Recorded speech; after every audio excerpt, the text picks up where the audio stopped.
And this left me wanting more and more and more.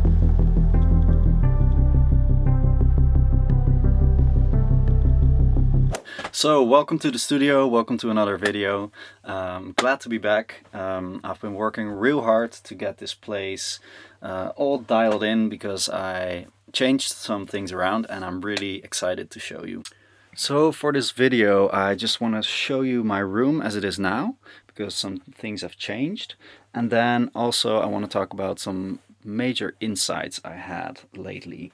It all kind of started when I did like a one-on-one workshop with a mastering engineer here in the Netherlands. He's called Statinsky Mastering. I was really lucky to connect with him and get a one-on-one experience talking with him, working with him. So massive thank you to him. I heard some of his process and heard his speakers, which is insane experience, very cool. And this left me wanting more and more and more. So basically I want to invest more in my own mastering chain, but he also told me about some techniques I'm very keen on trying out. But one thing which it really left me wanting is a full range system like he has. He is working on the Bowers and Wilkins like flagship speakers, which are insanely full range. They go all the way up to all the way down in the frequency spectrum.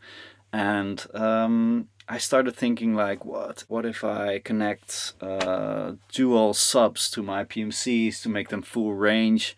And then of course I start seeing like these options all cost a lot of money.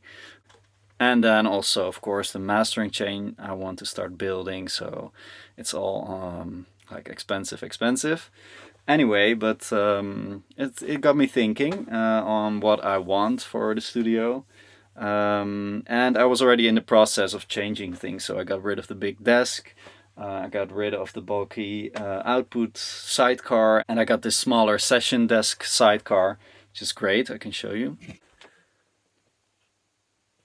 So that's my sidecar now with all the gear, and then I have this small table and the speakers. So nothing is really in the way of me and the speakers, which is great. It really improved. And it also made me hear my speakers a lot better.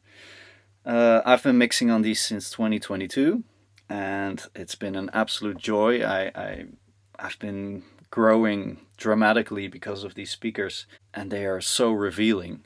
But I also realized something about my approach that I never really said out loud, but it was always in the back of my mind, is that these speakers are so revealing that sometimes I don't really fully enjoy listening to like my favorite tracks and the best mixed tracks that you can imagine, because I'm always in the analytical mode.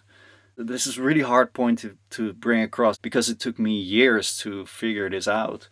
But I was already in the habit of doing less surgical moves when mixing and making sure everything's right in the recording stage. And if things are right in the recording stage, how do you deal with processing? So I was already really thinking about that and really improving my mixing skills and mastering skills and not being so analytical anymore. But I still notice, like in the last stage of production and mixing and mastering, you have to push things to a pretty high level these days. It's the moment where I start thinking, ooh, things are just a little bit sharp. But I know I can go there because my reference tracks and my favorite tracks, they all go there as well. So in that regard, the PMCs have been very reliable to me. I think this is a different philosophy on how they present the sound. They present it in an analytical way, and the tweeter is doing a lot. When you put your hand in front of the tweeter, you will notice. And the PMCs, they measure super flat. I really got them dialed into this room as well. But I can still hear the sharpness even though it's flat. But I am on a quest for something new. I want something full range like I heard in the mastering studio.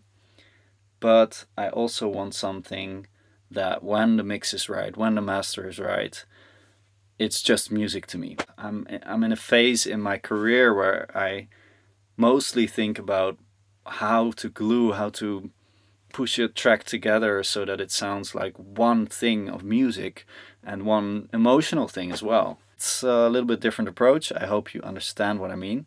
I still need to put my R-tones on stands, by the way, so I will not forget that. Those R-tones actually also taught me a lot about cohesion in tracks and stuff. So I'm really excited to keep mixing on those as well. So I'm on a quest for other speakers that will embrace the philosophy I'm talking about and what I want for the future and how I want to continue to keep growing, because seeing a master at his work, like I saw, is very inspiring and makes me want to do better as well and improve everything about the studio and the music, because that's the most important. Okay, so I'm gonna sign off here. Like, subscribe, and please follow, because it's gonna be interesting. Okay, bye bye.